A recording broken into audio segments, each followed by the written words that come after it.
तो welcome back to all. हम एक सीरीज़ कर रहे हैं एग्जैक्ट डिफरेंशियल इक्वेशन की, जिसके अंदर हम 2 वीडियो बना चुके हैं। और पहली वीडियो में हमने ये पढ़ा था कि एग्जैक्ट डिफरेंशियल इक्वेशन होती क्या है।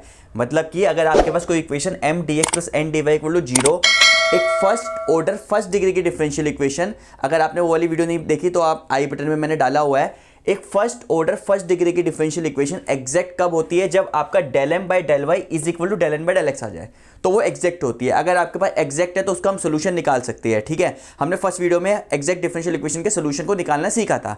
उसके बाद हमने सेकंड वीडियो हमने बनाई, उसके अंदर क्या होता था, आपके पास फर्स्ट ऑर्डर फर्स्ट डिग्री की डिफरेंशियल इक्वेशन होती थी। मतलब इस टाइप की आपके पास डिफरेंशियल इक्वेशन होती थी, बट वो एग्जैक्ट नहीं होती थी। मतलब आपका del M by del Y del N by del x के बराबर नहीं आता था। तो हम क्या करते थे, हम एक इंटीग्रेटिंग फैक्टर फाइंड करते थे। इंटीग्रेटिंग फैक्टर क्या होता था? वो एक फंक्शन जो एक नॉन एग्जैक्ट डिफरेंशियल इक्वेशन को मल्टीप्लाई किया जाए बोथ साइड, तो मल्टीप्लाई करने के बाद आपके पास एग्जैक्ट डिफरेंशियल इक्वेशन वो बन जाए। उसके बाद जब नई वाली इक्वेशन जो वो एग्जैक्ट होगी तो उसको हम सोल्यूशन वैसे ही निकालेंगे जैसे हम एग्जैक्ट का सोल्यूशन निकालते थे। तो उसके लिए हमने इंटीग्रेटिंग फैक्टर फाइंड करने के लिए हमने 2 रूल पढ़े थे, rule number 1 and rule number 2। उसका भी वीडियो का लिंक मैंने आई बटन में डाला हुआ है, अगर आपने वो नहीं देखा तो आप प्लीज़ वो वीडियो देखिए। अब हमारे पास उसके हम आगे बढ़ते हैं कि मान लो आपके पास कोई डिफरेंशियल इक्वेशन है, मान लो ये एक फर्स्ट ऑर्डर फर्स्ट डिग्री की differential equation M D x plus N D y equal to 0, इस फॉर्म में आपको इक्वेशन गिवन है। ठीक है, और मान लो वो एग्जैक्ट भी नहीं है, मतलब del M by del Y del N by del x के बराबर नहीं आ रहा। ठीक है, तो हम क्या करेंगे, we will find the integrating factor. हम इंटीग्रेटिंग फैक्टर फाइंड करने की कोशिश करेंगे। हम रूल नंबर 1 या रूल नंबर 2 लगाएंगे। मान लो ना रूल नंबर 1 लग रहा है ना रूल नंबर 2 लग रहा है, क्योंकि उसकी भी कुछ कंडीशंस होती है। ठीक है, अगर मान लो आपके पास रूल नंबर 1 और रूल नंबर 2 नहीं लगता तो उसके अंदर आप रूल नंबर 3 लगा कर देखोगे। रूल नंबर 3 क्या कहता है? रूल नंबर 3 बोलता है आपके पास एक नॉन एग्जैक्ट डिफरेंशियल इक्वेशन होनी चाहिए। ऑब्वियस सी बात है, क्योंकि इंटीग्रेटिंग फैक्टर फाइंड कर रहे हैं तो हमें नॉन एग्जैक्ट का ही फाइंड करेंगे इंटीग्रेटिंग फैक्टर। ठीक है, अगर आपके पास 2 कंडीशन सेटिस्फाई हो जाए, मतलब कि पहली चीज जो ये M D x plus N D Y जो ये एल एच एस वाला फंक्शन है वो एक होमोजीनियस आ जाए। होमोजीनियस का मतलब क्या होता है? मतलब कि सबकी डिग्री जो है ना वो सेम आ जाए। जैसे एक मैं फंक्शन लिखता हूं यहां पे, f x comma y is equal to suppose x square y plus x cube plus Y cube. ठीक है, होमोजीनियस चेक करने के 2 तरीके होते हैं। एक तो सिंपल तरीका होता है, अगर पॉलिनोमियल के फॉर्म में है तो आपको क्या करना है, इसके अंदर मान लो एक फंक्शन ही है, हमें मुझे चेक करना है या क्या ये फंक्शन होमोजीनियस है कि नहीं है। तो हमें क्या करना है, इसके अंदर 3 टर्म है, पहली टर्म, दूसरी टर्म, तीसरी टर्म। जैसे प्लस आ जाता है तो अपन नेक्स्ट टर्म स्टार्ट हो जाती है। आपको करना है फर्स्ट टर्म की डिग्री चेक करनी है। डिग्री का मतलब क्या होता है, जितने वेरिएबल्स होती है ना उनकी कंबाइंड पावर। ठीक है, मतलब कि x की पावर 2 है, y की पावर 1 है, तो इस टर्म की जो कंबाइंड पावर वो 3 है, तो इस टर्म की जो डिग्री होगी वो 3 होगी। तो डिग्री समझ आ गया। अब नेक्स्ट टर्म की डिग्री देखते हैं। नेक्स्ट टर्म में एक्स क्यूब है तो इसकी भी डिग्री आपकी 3 है, यहाँ पे y की पावर 3 है तो इसकी भी डिग्री आपकी 3 है। अगर आपके पास कोई फंक्शन ऐसा मिल जाए जिसके हर एक टर्म की डिग्री सेम हो तो उसको हम होमोजीनियस बोलते हैं। तो मतलब होमोजीनियस मीन, अगर मैं ऐसे लिखूं homogeneous if all terms have same degree. Degree में कंफ्यूज नहीं होना, डिग्री का मतलब क्या है, दोनों की कंबाइंड पावर। जैसे कि एक और देख लेते हैं function, suppose g x comma y is equal to suppose x square y square plus x y cube. Suppose ये हमारे पास एक फंक्शन है, क्या ये फंक्शन होमोजीनियस है कि नहीं है? क्या करना है हमें, इसमें 2 टर्म है, पहली टर्म दूसरी टर्म। पहली टर्म की डिग्री कितनी है, पावर को ऐड कर दो, 4 डिग्री है, इसकी डिग्री कितनी है, 3 और 1 4, तो दिस इज अ होमोजीनियस। ये फंक्शन आपका होमोजीनियस है। एक तो तरीका ये है, फास्ट तरीका है कि होमोजीनियस है कि नहीं है चेक करने का। और एक फॉर्मल डेफिनेशन वो ये कहती है, आपके पास एफ एक्स कोमा वाई एक फंक्शन है, ये फंक्शन आपका होमोजीनियस है कि नहीं है। तो हमें कैसे पता चलेगा, वी पुट x की जगह पे हम के एक्स पुट करते हैं और y की जगह पे हम के वाई पुट करेंगे। ठीक है, k कोई कांस्टेंट है, x की जगह हम के एक्स पुट करेंगे, y की जगह हम के वाई पुट करेंगे। अगर मान लो k बाहर आ जाए किसी पावर पे और दोबारा से एफ एक्स वाई बन जाए तो वो फंक्शन आपका होमोजीनियस होगा। This is the formal definition. ठीक है, जैसे कि मान लो एक मैंने इफ़ आई पुट f की जगह के एक्स एंड y की जगह अगर मैं के वाई पुट करूं और ऊपर k को मैं बाहर ले सकूं फॉर सम पावर अल्फा में और दोबारा से यहाँ एफ एक्स वाई बन जाए, तो उसको क्या बोलेंगे, this is also a homogeneous function of, इसकी जो डिग्री जो होगी वो कितनी होगी, अल्फा। जो इसकी पावर होती है वो इस होमोजीनियस फंक्शन की डिग्री होती है। तो आप चाहे ये डेफिनेशन लगा लो या ये डेफिनेशन लगा लो, क्योंकि ये वाली डेफिनेशन जो है अगर आपके पास साइन कोसाइन ट्रिग्नोमेट्री में आ गया तो ये वाली डेफिनेशन आपकी लगेगी नहीं, तो आपको बाय डेफिनेशन से जाना पड़ेगा। जैसे एग्जांपल लेते हैं, मैं एक फंक्शन लेता हूँ f x comma y is equal to x y sine x upon y. Suppose ये मैंने एक फंक्शन ले लिया और अब मुझे चेक करना है क्या ये फंक्शन होमोजीनियस है कि नहीं है। तो मुझे क्या करना है, अब देखो उसको मैं इस वाले मेथड से तो कर नहीं पाऊंगा क्योंकि यहाँ पे पॉलिनोमियल के लिए ही होता है ये, ठीक है। मुझे इस वाले मेथड पे आना पड़ेगा। मैं क्या करूँगा, एक्स की जगह पे के एक्स पुट करूँगा, वाई की जगह के वाई पुट करूँगा और देखूंगा क्या वो के बाहर आ रहा है और दोबारा से एफ एक्स वाई बन रहा है कि नहीं बन रहा, ठीक है। तो मैं क्या करूँगा यहाँ पे एफ के एक्स कोमा के वाई, अगर मैं ये पुट करूँ तो क्या होगा, मैंने एक्स की जगह पे के एक्स पुट करना है, वाई की जगह मुझे के वाई पुट करना है, ठीक है।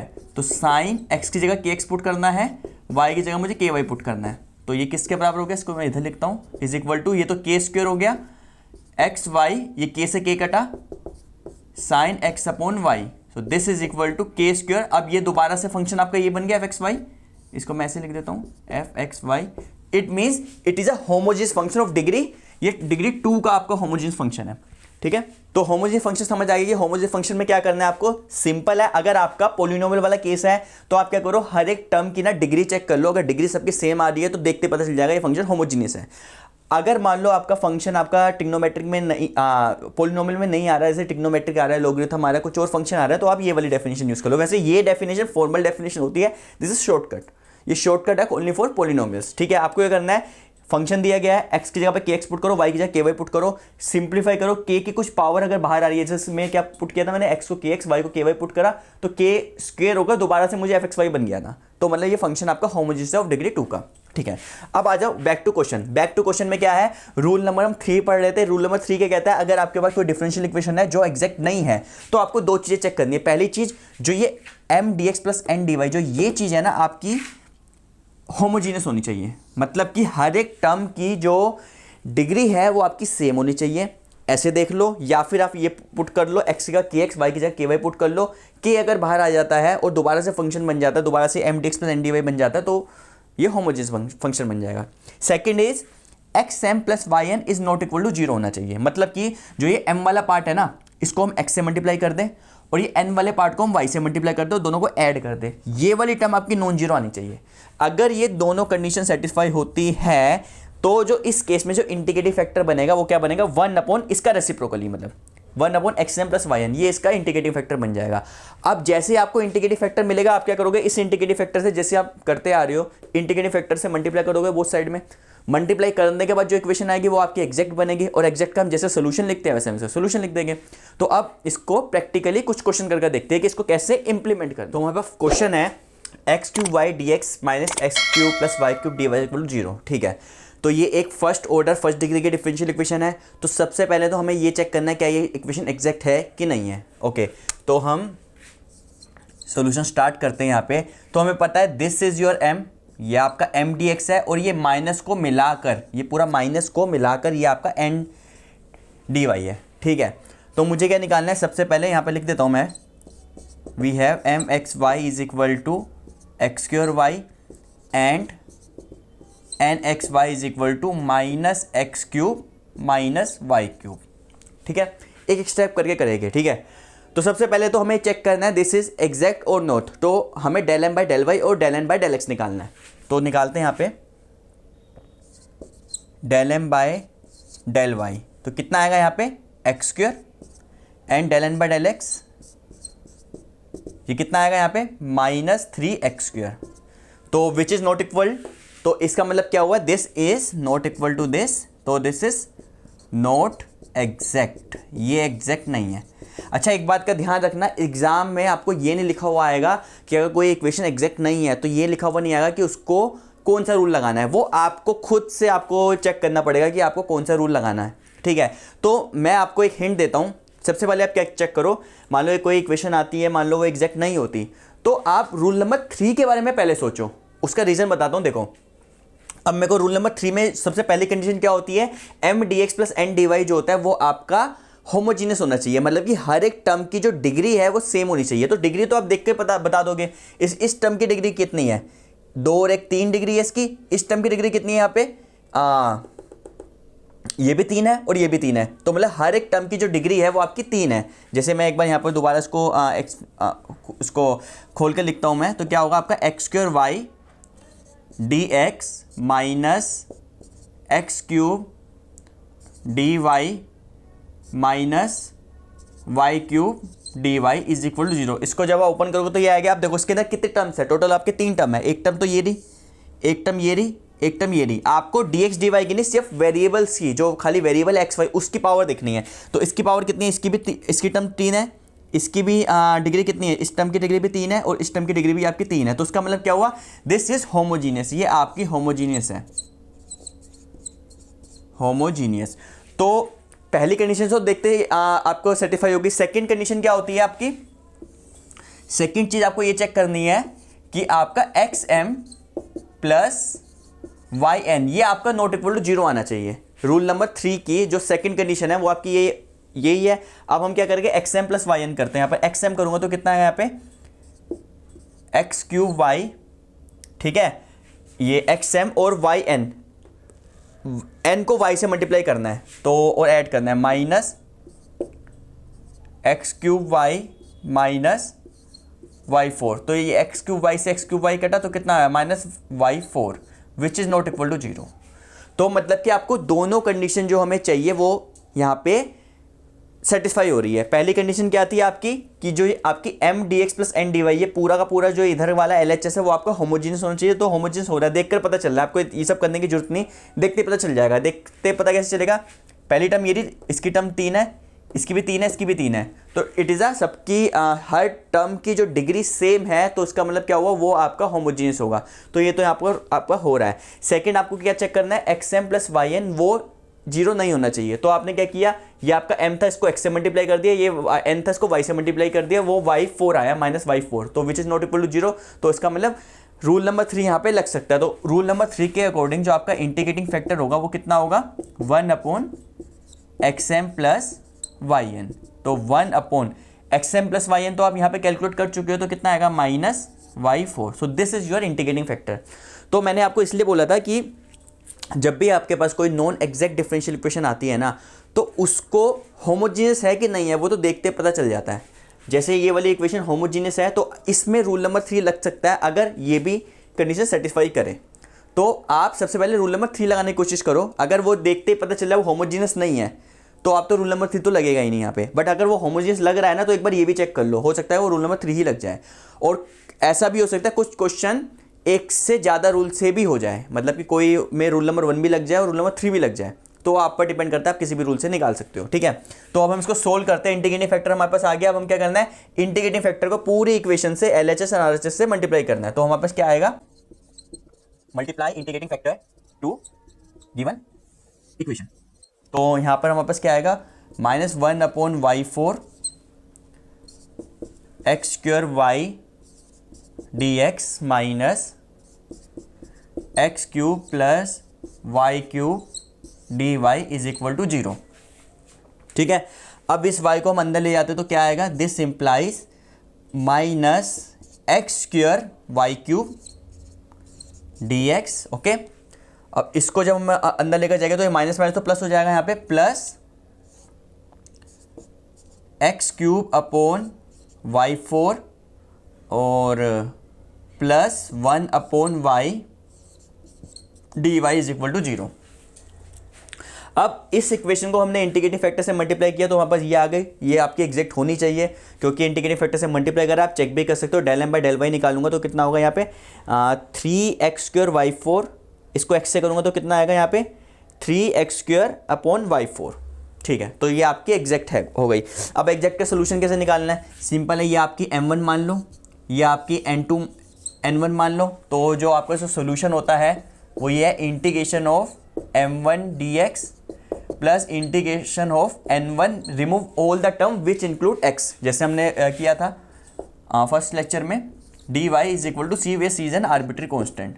तो integration of m1 is minus X square upon Y cube D X, okay, plus n minus X. n1 आपकी ये इसमें से दो टर्म है, एक टर्म ये रही, एक टर्म ये रही, x वाली टर्म को हटाना है तो आपके पास बचेगी ये वाली term, integration of 1/y dy is equal to c। So this implies, ये कितना हो गया आपका, इसको जब मैं x से करूँगा तो x³ अपॉन 3 आएगा, minus x³ upon 3 Y cube, और इसको मैं इंटीग्रेट करूँगा तो कितना आएगा plus log y is equal to C. So this is your solution. Next question है हमारे पास दिस, ठीक है। अब सबसे पहले वही काम करना है, हमें चेक करना है क्या ये इक्वेशन आपकी एग्जैक्ट है कि नहीं है, और तो उसको सोल्व करते हैं। तो सबसे पहले क्या है, m कितना है आपका, m x y is equal to x square y minus 2xy²। This is your m। n what is n, n x y is equal to, minus अंदर जाएगा तो कितना होगा, इसको मैं इधर ले लेता हूँ, 3x² y माइनस x³। ठीक है, इसको पहले लिख दो, उसको बाद में लिख दिया। तो ये आपका m और n आ गया। तो सबसे पहले क्या करना है, we have to check del m by del Y हम फाइंड करते हैं। तो del m by del Y कितना होगा, इसको y से करूँगा तो उसको तो 1 आ जाएगा, दिस इज x²। इसको y से करूँगा कितना होगा, minus 4xy। Okay, del n by del X निकालते हैं, del n by del X. तो del n by del X को x से करूँगा तो कितना होगा यहाँ पे 6xy माइनस 3x²। तो ये इसके बराबर नहीं आ रहा, तो इसका मतलब ये आपकी नॉन एग्जैक्ट है, दिस इज नॉट एग्जैक्ट। अब एग्जैक्ट नहीं है तो इसका मतलब क्या, आपको you have to find the integrating factor. अब इंटीग्रेटिंग फैक्टर के लिए तो मैंने आपको भी बताया था, आप क्या करो, सबसे पहले रूल नंबर 3 के बारे में सोचो, क्योंकि देखना ईजी है कि ये फंक्शन जो गिवन है वो होमोजेनियस है कि नहीं है। आप देखो इसमें कितनी टर्म है, यहाँ पे 2 टर्म है, इसकी डिग्री, इस टर्म की डिग्री कितनी है आपकी 3, 2 और 1 3, इस टर्म की डिग्री कितनी है 3, इस टर्म की डिग्री भी 3 है, इस टर्म की डिग्री भी आपकी 3 है। तो इसके अंदर टोटल 4 टर्म्स है, चारों की जो डिग्री जो है, मतलब कि जो वेरिएबल की पावर, कंबाइंड पावर जो आपकी बन रही है dx dy को हटा के, जो आपकी x और y की जो कंबाइंड पावर है वो आपकी सबकी 3 आ रही है। तो उसका मतलब क्या, ये होमोजीनियस तो है। ठीक है, तो यहाँ लिख दो, first point is given differential equation is homogeneous. ये इक्वेशन होमोजीनियस तो है, बट रूल नंबर 3 में आपको पास 2 कंडीशन होती है, मुझे दूसरी कंडीशन भी चेक करनी है। अगर वो 2 कंडीशन वेरीफाई होगी तो ही हम रूल नंबर 3 लगा सकते हैं। ठीक है, तो मैं यहाँ पे इसकी सेकंड कंडीशन चेक करता हूँ। सेकंड में क्या करना है मुझे, xm प्लस yn, ये वाली टर्म जो है नॉट इक्वल टू 0 आनी चाहिए। तो हम इसको कैलकुलेट करते हैं xm। तो ये m है, इसको मैं x से मल्टीप्लाई करूँगा तो कितने आएगा यहाँ पे, x³ y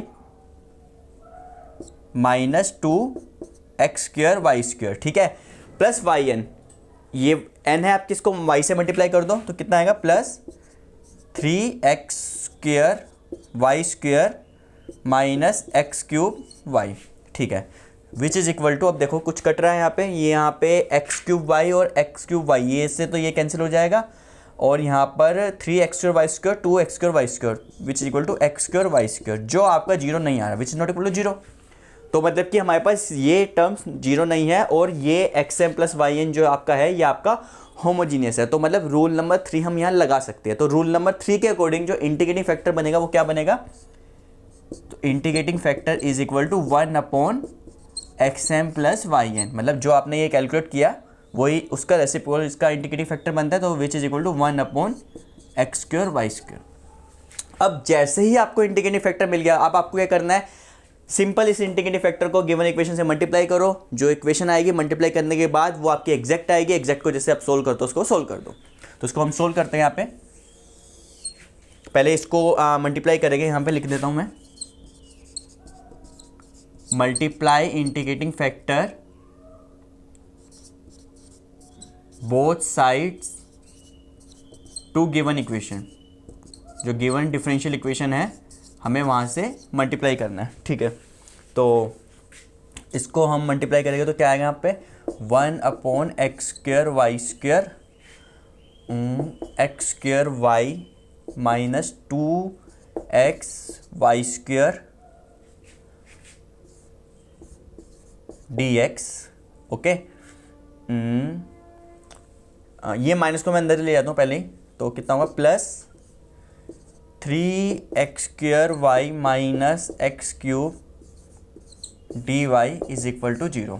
ठीक है, मैंने क्या इस माइनस को अंदर ले गया, उस ऐसे कर दिया। अब इसको अंदर मल्टीप्लाई कर दो तो कितना आएगा यहाँ पे, x² से x कटेगा 1/y माइनस 2, इधर x बचेगा, y² से y² कटा, इधर x बचा dx। ओके, प्लस इसको जब इसमें लेके जाऊंगा तो यहाँ पे 3 ऊपर जाएगा, एक्स स्क्वायर कटेगा, वाई स्क्वायर का वाई बचेगा यहाँ पे माइनस एक्स क्यूब है तो एक एक्स ऊपर वाला बच गया और एक्स स्क्वायर तो खत्म हो गया upon Y square D Y is equal to 0। तो ये वाली इक्वेशन जो आपकी एग्जैक्ट आनी चाहिए, इसको आप चेक भी कर सकते हो। Del M by del Y निकालूंगा माइनस 1 बाई वाई स्क्वायर आएगा और यहाँ पे del N by del X निकालूंगा तो यहाँ पे माइनस 1 बाई एक्स स्क्वायर आएगा। तो ये आपकी एग्जैक्ट है। अब क्या करना है, इसका सोल्यूशन निकाल लो। सपोज इसको आप m1 मान लो, इसको आप n1 मान लो, तो सोल्यूशन क्या होगा आपका? Solution is integration of m1 dx plus integration of n1, remove all the term which include x, dy is equal to c। So this is equal to integration of m1 is 1 upon Y minus 2 upon X D x plus integration of n1 minus X, जिसके अंदर x वाली term है उसको remove करना है। तो यहाँ पे 2 टर्म है, इसमें एक्सेस को रिमूव कर दो तो ये बचा आपका 3 upon Y D Y is equal to C. This implies, इसको मैं x से अगर मैं इंटीग्रेट करूँगा तो 1 अपॉन वाई तो पूरा कॉन्स्टेंट ही है, तो उसका इंटीग्रेशन क्या आएगा आपका x upon Y minus 1 upon X का इंटीग्रेशन कितना होता है? log x minus 2 log x, okay. और 1 अपॉन वाई का इंटीग्रेशन क्या होगा? log y 3 log y is equal to c, where c is then arbitrary constant. So this is your solution. तो I hope कि आपको समझ आया कि रूल नंबर 3 कहाँ लगता है, किन कंडीशन में लगता है, उसको कैसे लगाना है। ये क्वेश्चन है जो आपको होमवर्क के लिए है कि आपको इस वाले क्वेश्चन को सोल्व करना है, उसका आंसर आपको कमेंट में डालना है। बिल्कुल सिंपल है। क्या करना है यहाँ पे, ये आपको चेक करना है कि ये del M by del Y del N by del X निकालो एग्जैक्ट है कि नहीं है। एग्जैक्ट ये नहीं आएगी तो क्या करना है, इसमें कितनी टर्म है? एक टर्म ये रही, इसकी डिग्री 4, इसकी डिग्री 4 और इस एक टर्म ये रही, इसकी डिग्री भी 4, तो सबकी डिग्री 4 है। तो उसका मतलब क्या है, फर्स्ट कंडीशन तो सेटिस्फाई हो ही रही है। सेकंड कंडीशन में क्या करना है, X M plus Y N को चेक करना है, वो नॉट इक्वल टू 0 आना चाहिए। फिर अगर वो नॉट इक्वल टू 0 आता है तो 1 upon x M plus Y N इसका इंटीग्रेटिंग फैक्टर बन जाएगा और उसके बाद आपको कुछ नहीं करना, इंटीग्रेटिंग फैक्टर को मल्टीप्लाई करना है और उसको जैसे सोल्यूशन निकालते हैं उसको सोल्यूशन निकालना है। तो आई होप कि ये टॉपिक आपको समझ आया। नेक्स्ट वीडियो में हम रूल नंबर 4 पढ़ेंगे। तो if you have any doubt then you can comment me. Thank you very much.